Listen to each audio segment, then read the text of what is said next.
उत्तर प्रदेश के कई जिले इस वक्त बाढ़ की मार झेल रहे हैं। शाहजहांपुर से लेकर पीलीभीत, लखीमपुर खीरी, सिद्धार्थनगर, कासगंज, अंबेडकर नगर में बाढ़ से हालात खराब हैं। शाहजहांपुर की खनौत नदी का जलस्तर बढ़ने से आसपास के इलाके डूब गए हैं। दूसरी ओर पीलीभीत में भी बाढ़ का खतरा बना हुआ है। पानी लोगों के घरों के अंदर घुस चुका है। तो वहीं लखीमपुर खीरी में शारदा नदी का रौद्र रूप देखने को मिल रहा है। यहां रेलवे ट्रैक के नीचे की मिट्टी नदी के बहाव में धंस गई।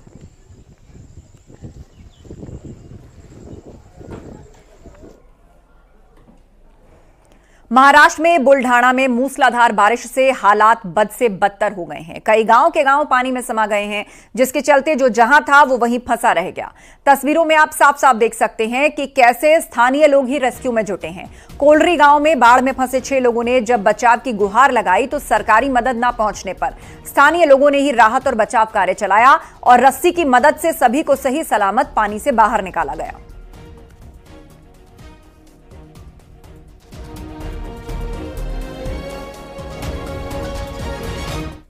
उधर बहराइच में सरयू नदी में पानी का जलस्तर घटने लगा है, लेकिन जलस्तर कम होने के बाद कटान की शुरुआत हो गई है। ग्रामीण नदी के किनारे बने अपने मकानों को खुद ही तोड़ने को मजबूर हैं। मामला नपारा तहसील के पसियनपुरवा का है।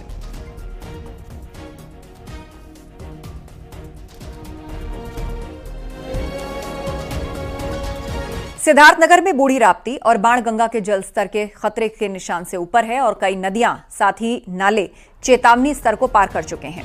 नदियों के किनारे के कई गांव जलमग्न हो चुके हैं। लोग अपने घरों का सामान लेकर पलायन कर रहे हैं। पानी से घिरे इलाकों में लोग नाव का सहारा ले रहे हैं। हालात को देखते हुए जिला प्रशासन ने एसडीआरएफ, एनडीआरएफ और एसएसबी के साथ फ्लड स्क्वाड टीम को तैनात किया है। देखिए, प्रशासन का पूरी तैयारी है। हमारा जनपद सिद्धार्थनगर में 5 तहसील है, 5 तहसील बाढ़ से प्रभावित है। इसके लिए जो सिंचाई विभाग के माध्यम से 39 तटबंध बनाया गया पहले से, उसका कुल लंबाई 454 किलोमीटर था। तो उसमें आज हम लोग ने निरीक्षण करने के लिए आए। शीतल प्रसाद जो गांव पंचायत है उसमें एक टोला है। उस टोला में जो मैं निरीक्षण करने के लिए आया हूँ, वो निरीक्षण के दौरान ये पता चल गया। तो फिर 70-80 घर लगभग वो पूरा पानी से घेर लिया। वो प्रधान जी से मैंने सूचना और जानकारी भी मैंने प्राप्त कर लिया और पूरा व्यवस्थित है और नाव लगी हुई है इधर। और अंदर मैंने पता किया, मतलब कोई ऐसे बुजुर्ग व्यक्ति या गंभीर बीमारी से आच्छादित व्यक्ति या गर्भवती महिला, उनके संबंध में मैंने जानकारी प्राप्त किया। ऐसे सूचना मिला नहीं। फिलहाल नाव के माध्यम से जो भी इनका बहुत आवश्यक व्यवस्था है, सब कुछ गांव पंचायत का स्तर से मतलब कराया जा रहा है। सिद्धार्थनगर जिले में अभी कुछ दिनों पहले तापमान लगभग 45 डिग्री सेल्सियस था और लगभग यह तापमान 1 महीने तक चलता रहा। जैसे ही मानसून की शुरुआत हुई, सिद्धार्थनगर जिले में लगातार जो 3-4 दिनों की बारिश हुई, उसमें जल स्तर सभी नदियों में लगभग बढ़ गया। सिद्धार्थनगर जिले में कुल 8 नदियां और नाले, जिसमें से राप्ती, बूढ़ी राप्ती, बाणगंगा, घोड़ा, घोघी नदी और तेलार नाला इसमें से प्रमुख है, जो सिद्धार्थनगर की लगभग सभी ज्यादातर आबादियों को प्रभावित करती है। इसमें से जो बूढ़ी राप्ती और जो राप्ती नदी है, यह अपने खतरे के निशान से लगभग 1 सेंटीमीटर ऊपर चल रही है। और सिद्धार्थनगर की जो भी मुख्य नदियां हैं, चाहे वो राप्ती हो, बूढ़ी राप्ती हो, बाणगंगा हो, तेलार हो, घोघी हो, कूड़ा नदी हो, ये सभी अपने चेतावनी स्तर को पार कर चुकी हैं। अब ऐसे में आप देख सकते हैं मेरे पीछे की जो जगह है, यह मुख्यालय से मात्र कुछ ही किलोमीटर की दूरी पर है और सभी तरफ जलमग्न है, जो मात्र 3 दिन की बारिश हुई है। अभी उधर लखीमपुर खीरी में शारदा नदी का भयानक रूप देखने को मिल रहा है। बाढ़ के चलते मैलानी से नानपारा रेलवे ट्रैक के नीचे की जमीन पानी में बह गई है। रेल ट्रैक के नीचे से 50 फीट की जमीन को नदी ने काट दिया है। तो तस्वीर आपको दिखा रहे हैं, घाघरा और शारदा नदी दोनों उफान पर हैं। बाढ़ की चपेट में जिले के कुल 146 गांव इस वक्त हैं।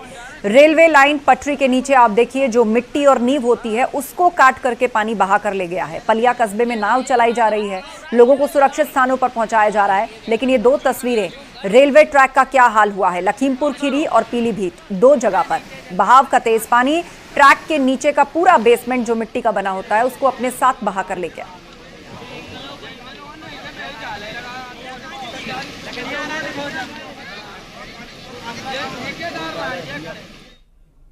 और बाढ़ के पानी से रेलवे ट्रैक क्षतिग्रस्त होने का लखीमपुर खीरी जैसी तस्वीरें पीलीभीत से भी सामने आई हैं। पीलीभीत में भी रेलवे ट्रैक क्षतिग्रस्त हुआ है। उधर दिल्ली एनसीआर के कई इलाकों में बारिश हुई है। बारिश की वजह से लोगों को उमस भरी गर्मी से राहत मिली। बारिश के बाद कई इलाकों में जल भराव भी हुआ, जिससे लोगों को दिक्कतों का सामना करना पड़ा। नोएडा में भी बारिश के बाद मौसम सुहावना हो गया है।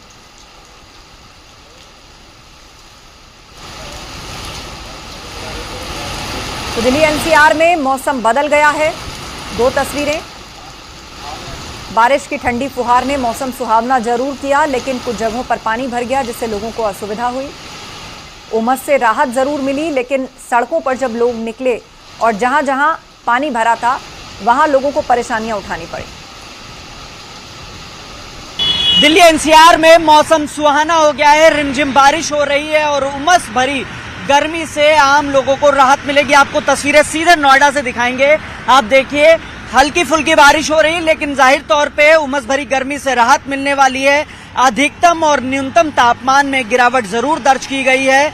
अधिकतम तापमान 30 से 31 डिग्री और न्यूनतम तापमान 28 के आसपास दर्ज किया गया है। आपको बता दें, इस समय हल्की फुल्की बारिश हो रही है, लेकिन जिस तरीके से कई दिनों से मौसम बदला हुआ था, उमस थी लेकिन गर्मी से राहत नहीं मिल रही थी, ऐसे में ये बारिश राहत देने का काम करेगी। साथ ही आपको बता दें, सबसे बड़ा एयर क्वालिटी इंडेक्स, नोएडा में एयर क्वालिटी इंडेक्स 200 के पार रहता था, लेकिन आज बारिश होने के बाद नोएडा का एयर क्वालिटी इंडेक्स 60 के आसपास दर्ज किया है। और आप देखेंगे कितना साफ मौसम है, विजिबिलिटी बहुत अच्छी है।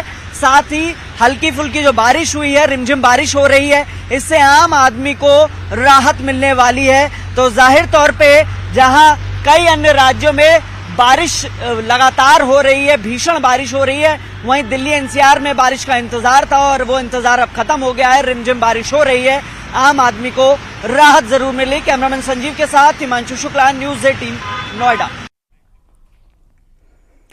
गोरखपुर में राप्ती नदी को छोड़कर सभी नदियां अब उतार की ओर हैं। हालांकि राप्ती नदी का जलस्तर अभी भी खतरे के निशान के करीब है।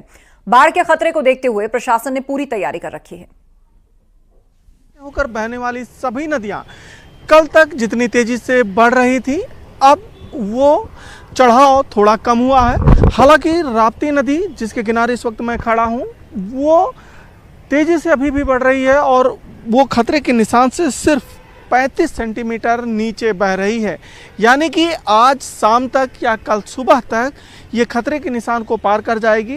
लेकिन जिले की जो अन्य नदियां हैं, वो सभी नदियां अब उतार की तरफ हैं। इससे अब बाढ़ आने की जो संभावना है वो बेहद कम हो गई है और इसीलिए जिले में जो 150 गांव सेंसिटिव हैं, अभी किसी भी गांव में पानी चौतरफा नहीं पहुंचा है। इतना ही पानी पहुंचा है कि जिससे लोग आसानी से आ जा सके। वहीं जिला प्रशासन ने भी अपनी तरफ से तैयारियां कर रखी हैं। जो पीएससी की बटालियन है वो नदियों के किनारे तैनात कर दी गई है। साथ ही बोट जगह जगह लगा दिए गए हैं। जहां पे भी संभावित बाढ़ की इस तरीके की स्थिति है, वहां पीएससी के जवान बोट के साथ मौजूद हैं। इसी तरीके से आज दो घटनाएं होती हैं। एक, पिपराइच थाना क्षेत्र में एक युवक बाढ़ के पानी में डूबता है, पीएससी जाती है और उसकी बॉडी को रिकवर कर लिया जाता है।